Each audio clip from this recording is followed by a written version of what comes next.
What's up, guys? This is Doom Juan here, or David on the Doom Juan channel, whatever.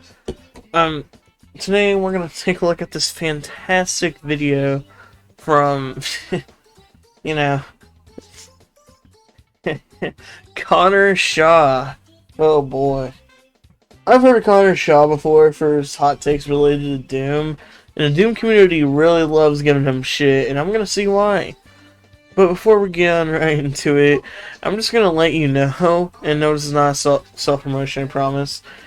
I like on how he points out that he says his pronouns are they, them.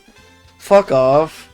No one knows that until you said it yourself, my guy. No one knows if you're non-binary until you say it yourself. Not everyone is going to know Not everyone's gonna know that you're non-binary until they look at the comment section. And plus, I'm gonna call you he, him for the rest of the video to piss you off. Deal with it. The Doom franchise has seen its ups and downs. The effective adventure of more modern understandings of first-person shooters. Games of the genre back in the 90s were often dubbed Doom rights to their resistance, and Doom 2 further cemented the series' place as the backbone of FPSs. Doom 3 was a video game, and then we had a rebirth in 2016 with the series reimagining, dubbed simply Doom. That's what we refer to as Doom 2016. It instantly hit old-school fans in the new generation like the Doom 2016 simple satisfying combat paired with modern innovations and appearances. There was no question the series had risen from its grave. And around 4 years later, the long-awaited sequel, Doom Eternal, hit digital shelves amid a pandemic. That was about a year ago from now, if you're wondering. Critical and fan response to Doom Eternal was exceedingly positive, and I can very much understand where everyone is coming from. However, I don't really like Doom Eternal. Oh my god, guys. He said it. He said the thing that'll piss every single Doom player off. Doom Eternal is bad. No way, guys. I don't know what I'll do. I think my career has been ended because of what you just said. Oh my god, I'm fucking dying, dude. I'm dying! I think it's a fine enough game, but if given the choice between playing 2016 or Eternal, I'd pick the former every time, and here's why. Full disclosure, I've reviewed Eternal in the past, so if you'd like to watch that video first to get a rundown of the basics of Doom-style games, that's linked above and below. I'll be treading on some of the same ground in this video, so as such, I'll try to keep the basics brief. Both 2016 and Eternal scenarios are straightforward enough. You play as a generico dude with many guns and more anger still, blasting your way through complexes full of demons from hell itself. Upon dealing enough damage to demons, they'll glow blue or orange, indicating they can be glory killed. This is done by melee bashing the enemy to deal a lethal blow, with the animation modified by the enemy type, what angle you're approaching from, and the terrain upon which you're bashing. I'm not personally a fan of glory kills, at least not the frequency of which they're expected of you. To me, it feels like enemies simply have a bit too much health, and the glory kills lose their cool factor once you've seen the same animations play over and over again. Eternal adds some more variety, but in my opinion, I'd much prefer simply killing enemies with my plethora of firearms. You know, that's kind of the same thing in Doom 2016, arguably. It's literally the same exact damn thing. The idea is still in Doom Eternal, because it's already a good idea to begin with, since it was, you know, introducing mods for the classic Doom. So, I don't know what he's trying to complain here. Like, he's shitting on Doom Eternal for glory kills, but like, it's in Doom 2016 as well. I just have a feeling he never played Doom 2016 before. Speaking of, Doom 2016's roster of weaponry is mostly maintained in Eternal, with some new ones to boot, but missing is the infinite ammo pistol, used as a last resort when your supplies run dry. In lieu of this, the chainsaw, when used on foes in Doom Eternal, will spawn copious pools of ammo in a rainbow spray. Frankly though, this system feels excessive. In 2016, the chainsaw was simply a get-out-of-fight-free card. Depending on your fuel levels, you could use it to chop down all but bosses to bypass combat with them altogether. Useful for when you're low on health or supplies. In Eternal, the chainsaw with its slowly regenerating gasoline sees more use to supplement an artificial lack of ammo. Weapons ammo supplies are noticeably lower in Eternal, and drops seem fewer and farther between. Okay, let's talk about the infinite ammo pistol for a second. So the pistol was supposed to be in Doom Eternal, however it was scrapped.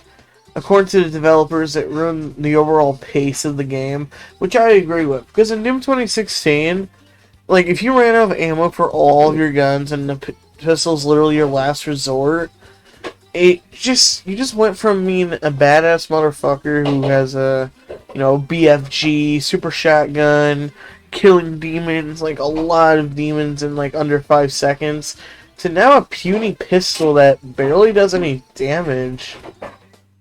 That ruins the pace of the game, and I can see why the devs removed it.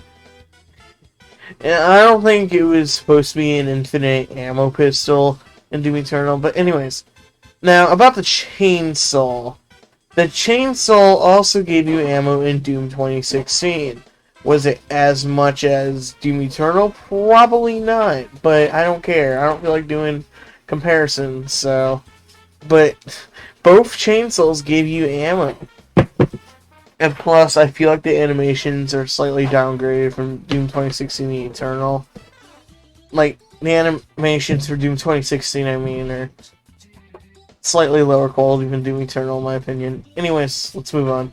This effectively forces you to chop up a lightweight enemy every once in a while, and to compensate for this, basic enemies seem to infinitely spawn in areas you've long since cleared to serve as ammo caches. The gameplay loop of ranged combat to chainsaw to ranged combat isn't necessarily bad, but it feels more railroaded than 2016's freeform fights. The chainsaw feels necessary rather than being a fun option. Eternal does offer more in the way of alternative arsenal, however. I don't know, man. I feel like the chainsaw being more necessary in Doom Eternal than Doom 2016 made the game a bit more strategic.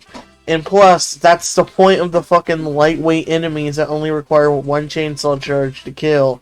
They're there so you can get more ammo.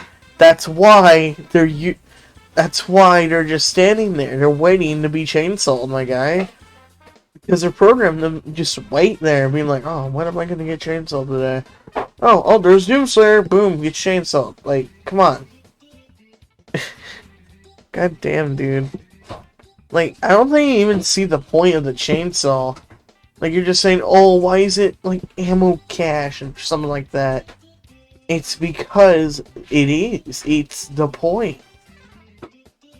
You're supposed to use a chainsaw a bit more than Doom Eternal because, well, so you can chainsaw lighter enemies. And plus, he's acting like you can never get the chainsaw for a while after you use them. No. It regens, my guy. Anyways, let's continue. Slowly regenerating grenades have returned, but in addition is an ice grenade, a flamethrower burst, an instant kill sword, and the blood punch. Grenades are self-explanatory, but do have the new feature of serving as a quick tool for dispatching cacodemons, the floating meatball things, by popping a grenade into their open mouth to instantly leave them open for a glory kill. While intuitive enough, I found myself only ever using grenades or the combat shotgun sticky grenade to deal with these types of enemies. It's the most effective way after all, and with so many other foes to deal with at any given time, it would be a waste to do anything else. That is not true at all. That is not true at all, what he just said. No. Okay. Grenades do have a use. They go boom boom. I can show you footage on what the grenades can actually do with other enemies, not just cacodemons. They're useful against other enemies, especially marauders as well. Let me show you.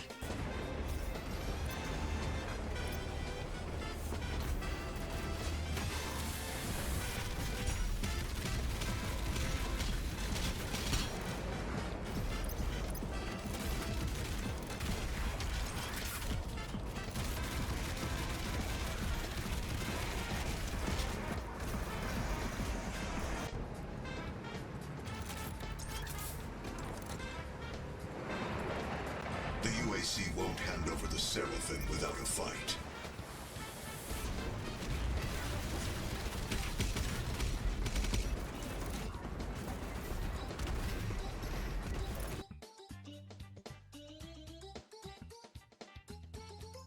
Moving on, the ice grenade freezes enemies and can be upgraded to leave foes more vulnerable to damage while stuck. Simple enough, it's basically an option to get yourself out of corners when pressured, although needing to actively swap between grenades or ice grenades to use one another takes an extra second I often found myself without. The Flame Belch doesn't deal damage of any note, but will make any damage dealt to inflamed foes drop armor packs to further increase Doomguy'S survivability. Alright, I'm not going to be rude or anything, but he probably doesn't know this, so I might as well give him a tip about the ice grenade. Ice Grenade isn't just used by pro Doom players so they can escape out of a demon. No. They're not gonna pussy out. They're gonna keep using their fucking shotguns and shit.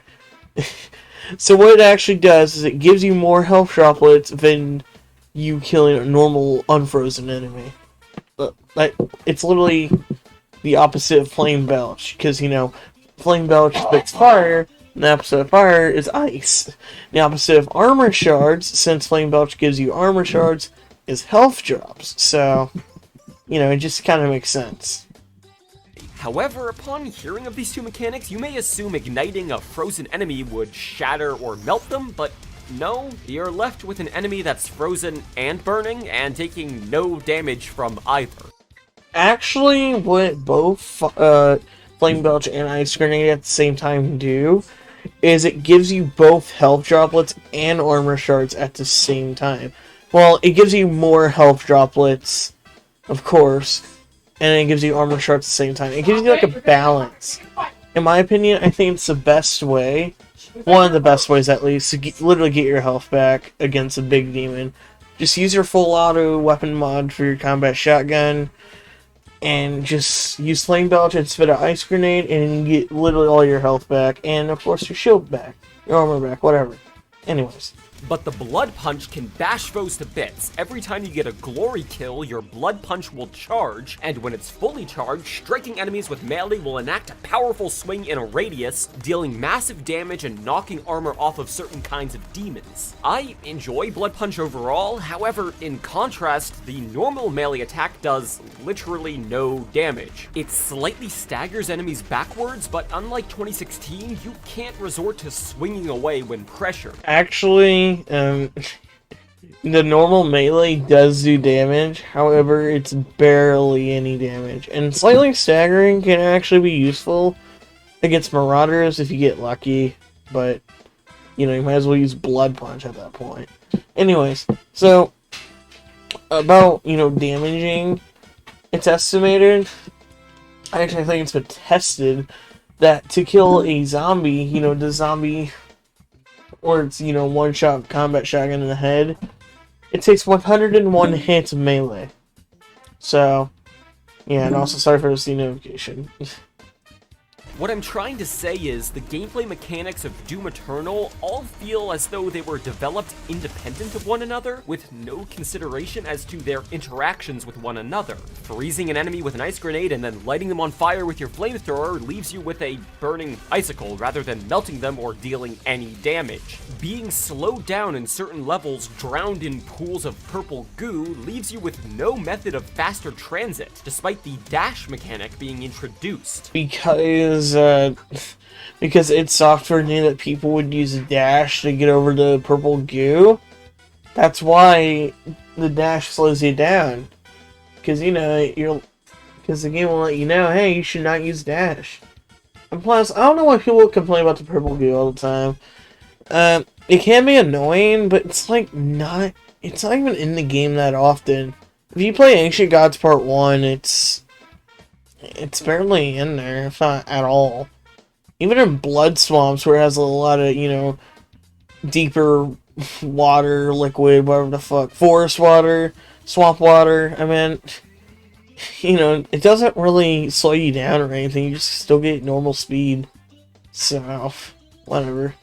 Melee attacks can shatter walls of steel and send giant blocks flying, but deal literally no damage to enemies without being charged with glory kills. Combat is meant to be fast-paced and ongoing, but is constantly interrupted by tutorial pop-ups or cutscenes indicating where to go next, seeing as the level design is doing you no favors in making that clear. Oh wow, did you know you can disable it in the, game options menu of Doom Eternal? Did you know you can turn off tutorials if you don't like them? Exactly. You can turn off the in-game tips that interrupt the flow of gameplay, and you can turn off the tutorials which interrupts flow of gameplay even more. You can turn both of them off. Why are you complaining about something you can easily turn off? I mean, should they be off by default? I mean, for new players it shouldn't, but after playing the game, I think it should. Anyways. Platforming off the beaten path to find secret extra lives and collectibles is encouraged, yet invisible walls and kill triggers are placed in otherwise innocuous positions. Those last two connect to one another quite well, by the way, as plenty of times tutorials or cutscenes would pop up in the middle of platforming, and during the time the screen takes to fade back into gameplay, the game is still going, meaning you'll end up falling and dying or being blasted by enemies you're in the middle of dealing with. Why would killing a single fucking zombie demon in this game while a cutscene is playing would ruin the flow of your gameplay? Please explain it to me right now. Come on. So, I kind of want to stop watching this video now for a bit because I'm editing this in almost 1 a.m. and honestly, I'll make a part 2 of this a bit later on, so. But yeah, I'll come back to this video in a bit. Thank you guys for watching, and yeah, bye.